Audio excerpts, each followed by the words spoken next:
Today I'm going to talk about a book that I read in 2019, well, summer 2019 to be exact. And at the time I was really busy, but I was really fascinated with this book. I've had almost a year to practice it, and already I can see drastic changes in my life. So today I'm going to talk about all the juicy goodness so that you can apply it to building a good habit or even to language learning, which coincidentally I'm all about.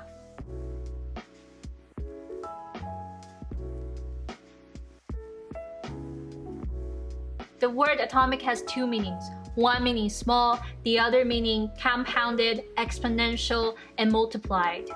I love when authors are really smart about their titles. It immediately gets the point across, and so already you can kind of see the premise or the main idea of the video, which is that small habits matter, and they matter in that they can multiply and snowball into a big impact, be it good or bad. A system or a new identity is more important and more effective than a goal. Goals create this either-or dichotomy. Either you achieve your goal and are successful, or you fail and you're a disappointment. So any day that you're not seeing your weight go down on your scale, you're reminded of the fact that you're a failure. Or every day that you're not speaking to a native speaker, you're reminded of the fact that you just don't speak English. This mentality can make you forget all about strategies, forget all the work that you put in. The more disappointed you are in yourself, the less likely you'll stay with this. Or if you're lucky enough to actually reach that artificial and arbitrary goal, you usually get so complacent and so high on your own supply that you'll actually retreat to your old ways soon enough. That's why so many people are on this yo-yo diet where they lose weight really fast through practically starving themselves and then immediately gaining all that weight back, if not more. And when it comes to English, they'll memorize 50 or 500 words in a day, only to forget all about them, not even a month later. Although it can feel motivating to set a higher goal for ourselves, it shouldn't look like a single-pointed destination. Instead, it should look like a three-dimensional system. There's no end point, there's no finish line, you're forever in that system bettering yourself. Before doing anything new, explore who you like to become. Instead of randomly deciding on which habits to adopt and use our willpower to do all the work, we should instead ask ourselves, who is this person with this new habit? What is she or he like? What are the principles and values that he or she possesses? Would I like to become this person? What are some of the other habits that he or she has? And make a list of the traits that this new person would have. Once you have adopted a new identity, it can be easy to let your allegiance to it impact your ability to change. Make new habits easier by using habit stacking. Many human behaviors follow this cycle. You buy a new dress and suddenly you want new shoes, or you buy a couch and you suddenly want a new apartment, which happened to my friend. You often decide what to do next based on what you have just finished doing. No behavior happens in isolation. Each action becomes the cue that triggers the next behavior. The key is to tie your desired habit into something you already do each day. This allows you to take advantage of the natural momentum that comes from one behavior leading to the next. Let's say you brush your teeth in the morning. You can try doing squats at the same time you're brushing your teeth. When you're driving, you can listen to podcasts and get your fresh dose of ideas that way. The point is, habit stacking works best when the cue is highly specific and immediately actionable. One way to find the right trigger for your habit stack is by brainstorming a list of your current habits. You can start by writing down things like when you wake up, what's the first thing you do when you wake up, if you check your phone, what's the first app you check, and all that kind of stuff. Prime your environment for success. It is important to find an environment that's best designed for optimal performance because the majority of our stimuli come in from our vision. Visual cues are the greatest catalyst of our behavior. A small change in what you see can lead to a big shift in what you do. And so creating a pleasant, clean, organized environment isn't just a suggestion, it's a must. I posted a video a short while ago about why I go to cafes to study even when I have my own apartment. Sometimes I do this almost first thing in the morning because from the night before to this early morning, I've associated my apartment with comfort and relaxation and not exactly work and productivity. And that's the downfall of working from home because after a while, you automatically start to confuse your home with your office. And that not only kills your productivity, it also becomes extremely hard for you to relax just for the sake of relaxing. You always end up feeling like you should be doing something else. You should be working instead. Create obvious visual cues so that it draws your attention towards a desired habit. If you want to practice guitar, first you have to get a guitar. And don't tuck it away in your closet. For instance, I literally have a guitar within arm's reach at all times. I literally have one, like right next to me.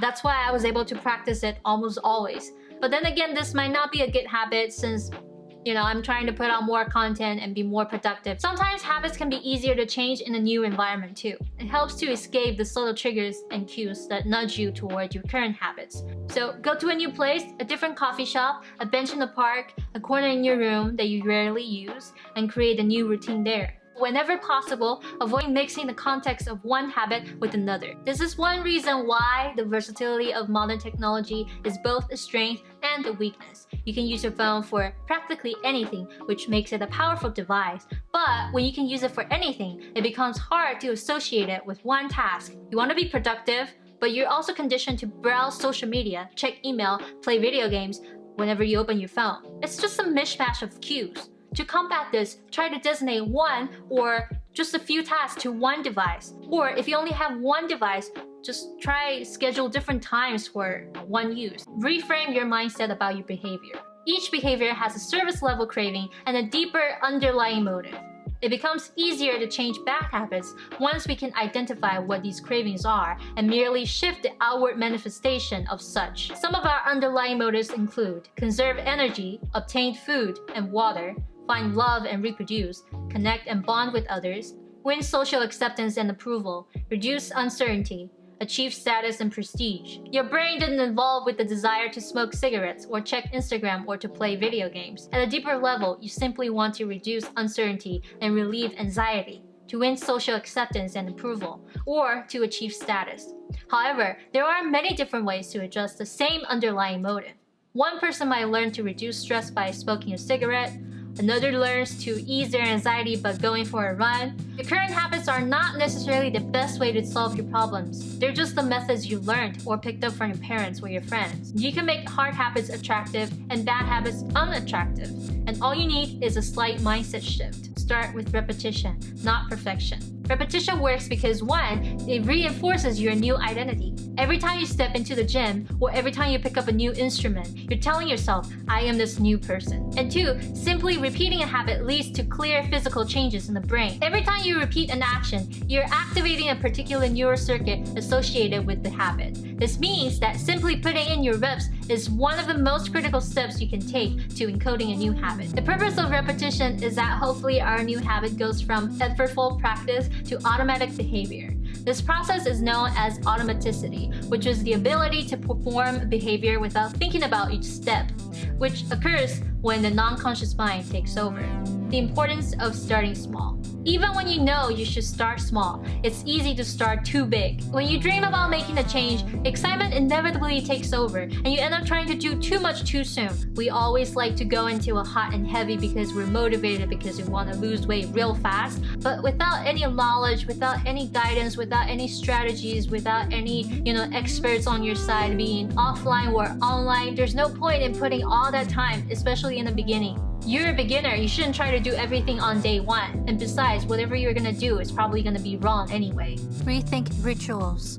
We all understand the power of rituals. However, rituals don't start right at the moment that we pick up a dumbbell, for instance. It's when we get up and get ready to go to the gym. It's when we buy the books that we wanted to read. It's when we're on our way to our favorite coffee shop, where we'll be working on our projects all day. So every day there are a handful of moments that deliver an outsized impact. These are called the decisive moments in life. The moment you decide between ordering takeout or cooking dinner, the moment you choose between driving your car or riding your bike, the moment you decide between staying in bed and waking up on time. They work like snowballs. At first you don't think too much about it, but one decision after another you're left with either a productive day or a catastrophic day. It is important, therefore, to grab onto a small good habit when the effort is relatively low and to avoid the bad ones. Use the commitment device. Make your bad habits more difficult by creating what psychologists call a commitment device, which is a choice you make in the present that controls your actions in the future. It is useful because it enables you to take advantage of good intentions before you fall victim to temptation. For instance, Victor Hugo concocted a strange plan to beat his procrastination.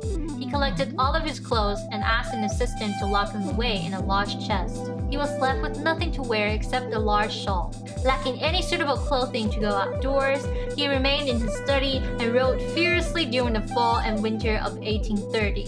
So sometimes success is less about making good habits easy and more about making bad habits hard. The best way to break a habit is to make it impractical to do so. Track your progress visually. Progress is satisfying, and visual measures like moving paper clips or hairpins or marbles provide clear evidence of your progress. Even better, I use a habit tracker. It is a simple way to measure whether you did a habit. Simply recording your last action creates a trigger that can initiate the next one. Habit tracking also keeps you honest because most of us have a distorted view of our own behavior. We think we act better than we actually do. Plus, it's just so satisfying to cross an item off your to-do list, to complete an entry in your workout log, or to mark an X on the calendar. Bear in mind though, tracking isn't for everyone, and there's no need to measure everything in your entire life. That is it for this video. I know this is a very sudden pivot to the direction of the channel. Please let me know if you enjoyed the format of this video, and I plan to share more, so stay tuned for those. Alright, bye!